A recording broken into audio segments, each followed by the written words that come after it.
Hey folks, Andy here. Just a bit of an interjection review whilst I'm doing these Richard Lehman reviews. I figured I'd throw in a review of something else, and I'm going to sort of splice and dice a couple of other reviews in as we go through. And today's review is actually one of the first fantasy books I ever read, and one of the books that got me into fantasy, and a bit of a controversial one in a few ways, but I'll explain why I really like it.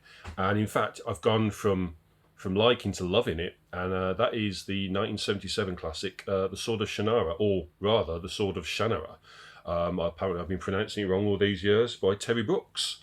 So, The Sword of Shannara is as close to a rewrite of Lord of the Rings as you're ever going to find. It is, in many ways, a very derivative, very tropesy, very sort of originality free book, which when I was a lot younger, I was torn between my enjoyment of the story and how much of frankly, a rip-off of Lord of the Rings this is. This is not only in terms of idea, in terms of story, in terms of style, very, and at times uncomfortably close to Lord of the Rings. It has characters, dialogue, and even entire scenes lifted directly from Lord of the Rings. There's a range that tells you to travel on the roads. There's a scene with a wizard and a monster that culminates in a fight where they fall off the edge of a sort of a chasm. It's got two very Hobbit-like characters after some sort of Dark Lord, and there's a special item that they need to get or use. This is incredibly close to Lord of the Rings. And like I say, when I first read this book 25, 26 years ago, I kind of was a little annoyed about those things because Lord of the Rings was, at that time, my favourite book in the world. Lord of the Rings is a weird book in that it's often cited as a trilogy, even though it's not. It's one book. It's just released in 3 installments. It was so big at the time that it took 3 years basically to be released. I think it's between 1954 and 1956, and it's a massive work, and I think the fact that Lord of the Rings is so long and has quite old-fashioned language, owing to the fact that some of the dialogue in there was created back in the 30s, is what sometimes puts some people off what is otherwise a remarkable and timeless story. Now, the Sword of Shannara, see if I keep the pronunciations of this going on. It was written obviously a long time ago, but not as long as Lord of the Rings. I think Terry started writing this in 1967 while he was studying law. Really weird thing. He was studying law, but he started to write a book that was basically an exact carbon copy of Lord of the Rings. Very weird. And he finished it in 1974. And he did it as kind of like a creative writing exercise. He wanted to rewrite Lord of the Rings in a more modern language, make it a bit more flowy, make it faster paced, but also include a world, our world, with the concept that all the ideas and mythology that we had are actually things that are going to happen in the future, and that the world, this fantasy world, is actually Earth after a nuclear fallout, where we lose all technology and basically rely on magic, and mutations appear as elves and dwarves and all that lot. Quite a good idea he had. And over the years, and I'm not going to talk much about this, over the years, Terry Brooks has created an entire universe on this Shannara series where we go through thousands and thousands of years of evolution where technology comes back. We also went back and saw how all this became with, set in the modern age, and there's a nuclear war and there's all of that stuff. So he created a fully fleshed out world over a very long writing career, which I was really impressed with how it all connects.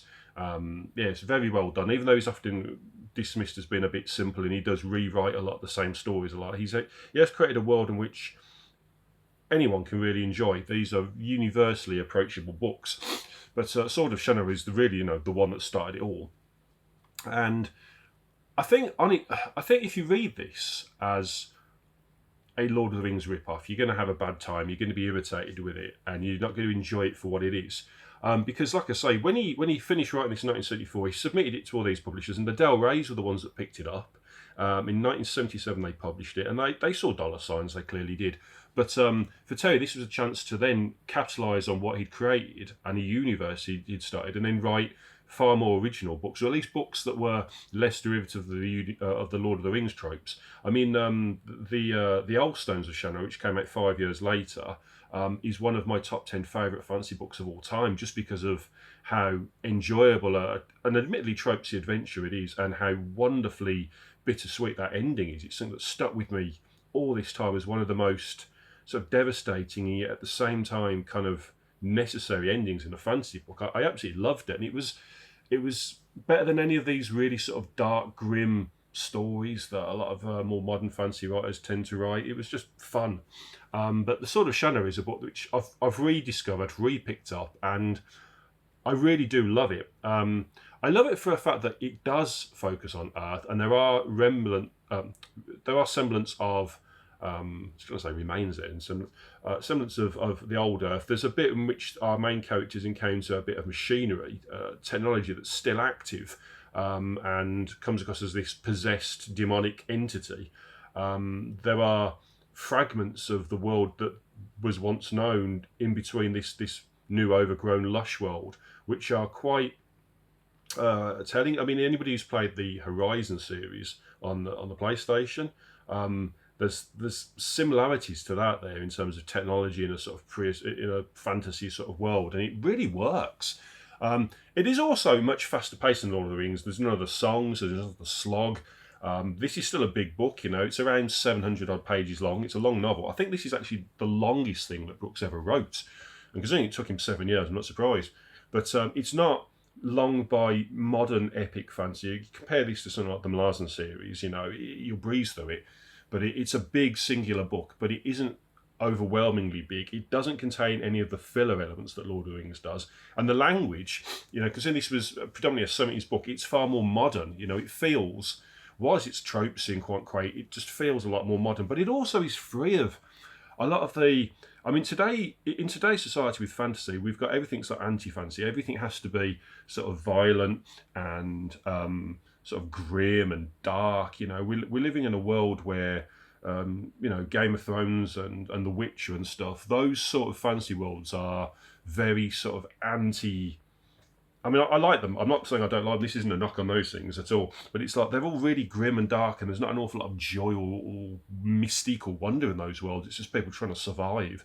The same thing with one of my favourite series, the Malazan series. It's very much the same sort of thing. It's a very dark, very grim series, but it's nice to sometimes read something that's bright and fun. And that's not to say this doesn't have moments of darkness in it. Of course it does. It's a fantasy adventure, but it is a far more sort of universally approachable, yes tropesy, yes derivative, but also really fun adventure. And anybody who struggled with Lord of the Rings because of its length, or because of its admittedly outdated language, or because of the sort of slog-like pace that it does have, which I admit to, you know, all the songs and the campfire stories and the sort of just going over old ground stuff.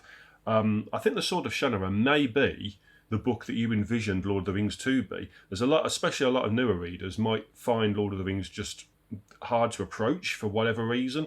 And if they've given it a go and they just can't get into it for one of those reasons stated, and they try and read this, I think they will have a better time with it because the language is easier to digest, it's faster paced, it's not as long, it's not as overwhelming. It is effectively what it set out to be, which was, whilst it, like I say, a creative writing experience, it was also an attempt to modernise and update Lord of the Rings in a slightly different setting in which newer readers may find to be more accessible, more approachable, dare I even say more fun. So that's the Sword of Shannara. You're going to have different mentalities going in. Some people are going to just dismiss this as just absolute tripe, and I can totally understand why they do. Some people are going to find this, however, to be the version of Lord of the Rings they wish Lord of the Rings was. And other people, like myself, are going to be people that maybe rediscover it and think, you know what, I'm going to put those initial annoyances aside. I know it's tropesy, I know it's derivative, I know that this is a rewrite of Lord of the Rings, but I love Lord of the Rings, and I find this to be a very digestible, very accessible, and really great fun read that spearheaded an entire world of Shannara that, to this day, I'm incredibly grateful for that exists, because it's one of my favourite again, tropesy, fancy worlds to be in. So that's the Sword of Shannara, a book that I love. Hopefully I've explained why, and I'll catch you soon with some more Richard Layman.